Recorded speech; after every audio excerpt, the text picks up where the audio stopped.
ఈరోజు నా ఫ్రెండ్ చచ్చిపోవచ్చు, రేపు పొద్దున్న ఇదే సిచ్యువేషన్ ఇంకో ఇంట్లో అవ్వకూడదని చెప్తున్నా. వాడు క్యారెక్టర్ పరంగా గోల్డ్ అన్న, ఎడ్యుకేషన్ పరంగా గోల్డ్. వాడు ఈరోజు ఎవరిని తక్కువ చేయలేదు. ఈరోజు కూడా వాడికి చిన్న గీత పడ్డా భయమే, ఏమైపోద్ది అని. అలాంటి వాడు ప్రాణాన్ని పుట్టిగా ఇచ్చేసాడంటే అర్థం చేసుకోండి ఏ రేంజ్లో బెట్టింగ్ యాప్కి వెళ్ళిందో.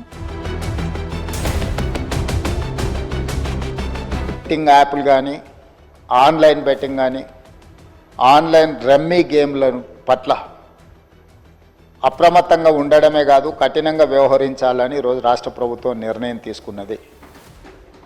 దీన్ని నిరోధించడానికి, నిషేధించడానికి అవసరమైన చర్యలు తీసుకోవడానికి ఒక స్పెషల్ ఇన్వెస్టిగేషన్ టీం, వీలైతే సిబిసిఐడి కానీ లేకపోతే అధికారులతో సమీక్ష చేసిన తర్వాత ఒక స్పెషల్ ఇన్వెస్టిగేషన్ టీంని వేసి కఠినంగా వ్యవహరించాలని చెప్పి ఈరోజు రాష్ట్ర ప్రభుత్వం నిర్ణయం తీసుకున్నది. అధ్యక్ష, మొత్తానికి బెట్టింగ్ యాప్ ఆగడాలపైన వస్తున్న వరుస కథనాలు రాష్ట్ర ప్రభుత్వాన్ని కదిలించాయి. తాజాగా అసెంబ్లీలో రేవంత్ రెడ్డి ఒక ప్రకటన చేశారు. బెట్టింగ్ యాప్లను అడ్డుకోవడానికి, వాటి అరాచకాలను ఇక్కడితో ఆపడానికి సిట్ ఏర్పాటు చేస్తున్నానని చెప్పి కూడా ఆయన ప్రకటించారు. ముఖ్యంగా ఇక్కడ మెచ్చుకోవాల్సిన విషయం ఏంటంటే, రేవంత్ రెడ్డి మాటలు చూస్తే ఎక్కడ కూడా గత ప్రభుత్వాన్ని విమర్శించే విషయంలో ముందుకెళ్లడం కానీ, లేదంటే గత ప్రభుత్వాన్ని బెట్టింగ్ యాప్లు కానీ, బెట్టింగ్ ఈరోజు అనేక మంది బలవుతున్నారు ఈ వ్యవహారంలో తప్పుగా చూపించాలనే ప్రయత్నం ఎక్కడ జరగలేదు. కేవలం 2015లో ఈ చట్టం ఉన్నప్పటికీ కూడా గత ప్రభుత్వంలో అమలు జరగలేదని ఒక్క మాటతో ఆపేసి ఇంకా ముందుకు వెళ్ళారు.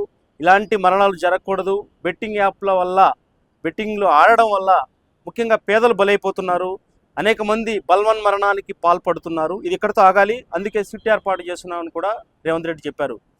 హ్యాట్స్ ఆఫ్ రేవంత్ రెడ్డి గారు, ఇప్పుడైనా ఒక సంచలన నిర్ణయం తీసుకున్నారు.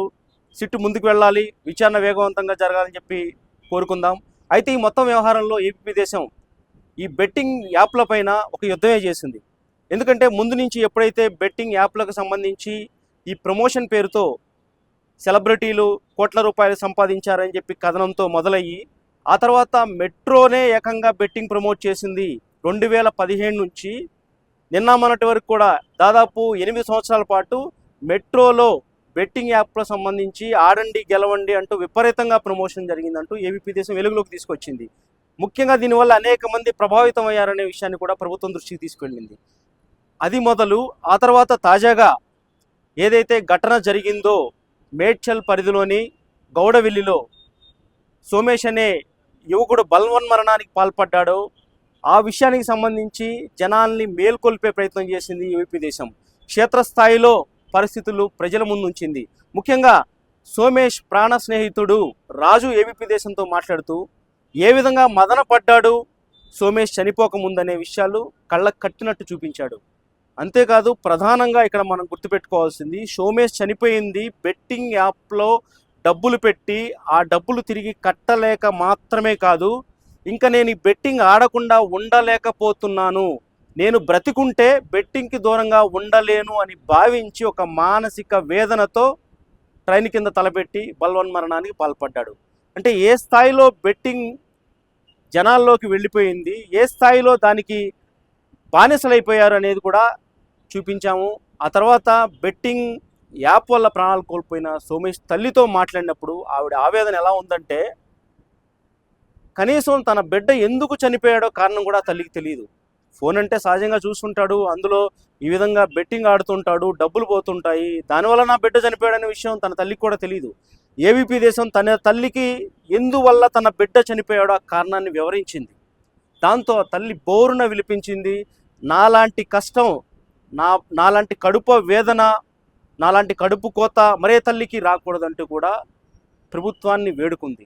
ఇలా అనేక కథనాలు, అటు సెలబ్రిటీస్ మొదలు పెడితే సోమేష్ మరణం వరకు అనేక కథనాలు జనం ముందుంచింది, జనాన్ని కదిలించింది ఏబీపీ దేశం. మొత్తానికి తెలంగాణ రాష్ట్ర ప్రభుత్వం ఇప్పటికైనా కళ్ళు తెరిచింది, సిట్ ఏర్పాటు చేసింది.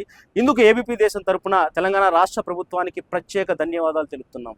అయితే ఇక్కడ ప్రధాన విషయం మనం మాట్లాడుకోవాల్సింది, సిట్ ఏర్పాటుతో బెట్టింగ్లో ఆగడాలు ఇక్కడితో ఆగిపోతాయా, పూర్తిగా నిషేధం అనేది బెట్టింగ్ యాప్ల మీద జరిగిపోతుందా అంటే అవునని ఖచ్చితంగా చెప్పలేము. ఎందుకంటే సిట్ గురించి మనం మాట్లాడుకుంటే సిట్ హిస్టరీలోకి వెళితే అంతలా పూర్తి స్థాయిలో అనుకున్నది అనుకున్నట్టుగా చేయడం కానీ, ఎవరైతే బాధ్యులు ఉంటారో ఆ బాధ్యుల గురించి సిట్ రిపోర్ట్లో ఇచ్చిన వివరాల ఆధారంగా వారి మీద కేసులు కట్టడం కానీ జరిగిన దాఖలాలు చాలా అంటే చాలా తక్కువ శాతం ఉన్నాయి. అయితే ఈ సిట్ కూడా ఇదే విధంగా ముందుకెళ్తుందని మేము ఆరోపించట్లేదు. కానీ గతంలో ఏర్పాటు చేసిన సిట్ల మాదిరి బెట్టింగ్ యాప్ కోసం ఏర్పాటు చేసిన ఈ సిట్ ఉండకూడదని ఏబీపీ దేశం కోరుకుంటుంది, డిమాండ్ చేస్తుంది. ముఖ్యంగా గతంలో ఏర్పాటు చేసిన సిట్ల గురించి మనం మాట్లాడుకుంటే ఒక్కసారి అంటే గతంలో ఏర్పాటు చేసిన అన్ని సిట్ కేసుల గురించి నేను మాట్లాడలేదు, కొన్ని మాత్రం మేము ముందుంచే ప్రయత్నం చేస్తున్నాను. 2010లో సిట్ ఏర్పాటు చేశారు ఉమ్మడి రాష్ట్రం ఉన్నప్పుడు లిక్కర్ స్కామ్ గురించి. ఆ స్కామ్లో అనేక మంది రాజకీయ నాయకులు ఉన్నారు, ఉన్నతాధికారులు ఉన్నారని చెప్పి ఆరోపణలు రావడంతో ఇంక ఇది లోకల్ పోలీసులతో సాధ్యం కాదని సిట్ ఏర్పాటు చేశారు. ఆ సిట్ రిపోర్ట్ కూడా ఇచ్చింది ఆ తర్వాత నెమ్మదిగా. కానీ సిట్ రిపోర్ట్ ఇచ్చిన తర్వాత కూడా దర్యాప్తు చేసి పూర్తి స్థాయిలో ఇప్పటి వరకు 14 సంవత్సరాలు అయింది, ఇప్పటి వరకు బాధ్యులపై కేసు కట్టలేదు, చర్యలు తీసుకోలేదు. ఆ తర్వాత 2017లో అందరికీ తెలిసిందే సంచలన కేసు, డ్రగ్స్ వ్యవహారం. అనేక మంది సినీ దర్శకులు, సినీ అగ్ర హీరోలు ఇన్వాల్వ్ అయ్యి ఉన్నారు డ్రగ్స్ కేసులో అని చెప్పి కూడా బయటకు వచ్చింది. దీంతో అక్కడ కూడా సిట్ ఏర్పాటు చేశారు. ఆ సిట్ విచారణ సాగుతూ ముందుకు వెళ్ళి మొత్తానికైతే ఎవరైతే ప్రముఖుల పేర్లు వినపడ్డాయో ఆ పేర్లన్నీ పక్కకు వెళ్ళిపోయాయి. అమాయకులైన ఒక 12 మంది మీద కేసులు కట్టారు. ఆ తర్వాత చూస్తే ఫామ్ హౌస్ వ్యవహారం, రాజకీయంగా పెను సంచలనంగా మారిన ఫామ్ హౌస్ ఎమ్మెల్యేల కొనుగోలు వ్యవహారంపై సిట్ ఏర్పాటు చేసింది గత ప్రభుత్వం. కానీ ఏమైంది? అది ఇప్పటికీ ఒక కొలిక్కి రాలేదు. తాజాగా చూస్తే ఈ ప్రభుత్వం అధికారంలోకి వచ్చిన తర్వాత గత ప్రభుత్వంలో కేసీఆర్ ప్రభుత్వంలో జరిగిన భూ అవకతవకలు, భూ అక్రమాలపైన సిట్ ఏర్పాటు చేశారు. అది కూడా ఒక క్లారిటీ రాలేదు. ఇలా ఇప్పటివరకు నేను మీ ముందు మాట్లాడిన సిట్ ఏర్పాటు, ఏ ఘటనల మీద సిట్ ఏర్పాటు చేశారో, ఏ వ్యవహారాల మీద సిట్ ఏర్పాటు చేశారో వాటిలో తక్కువ శాతం మాత్రమే బాధ్యులపై చర్యలు తీసుకోవడం, కేసులు కట్టడం జరిగింది.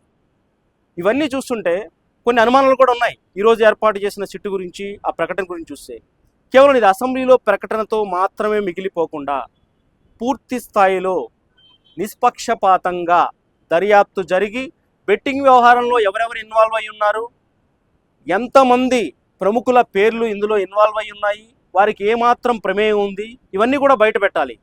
అలా బయటపెట్టి సిట్ రిపోర్ట్ ఇచ్చిన తర్వాత వారిపైన చర్యలు తీసుకోవాలి. అలా తీసుకుంటేనే ఖచ్చితంగా ఈ ప్రభుత్వం బెట్టింగ్ యాప్ వ్యవహారంలో బెట్టింగ్ బాధితులకు అండగా నిలబడిందని అప్పుడు మనం అనుకోవాల్సి వస్తుంది.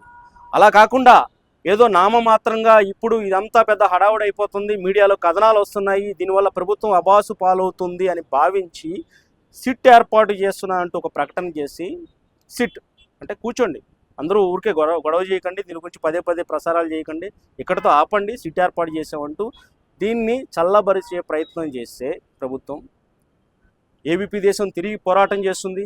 ఖచ్చితంగా బెట్టింగ్ యాప్ల వ్యవహారం పైన బాధితులకు అండగా మరొకసారి ఖచ్చితంగా గొంతెత్తు తీరుతుంది.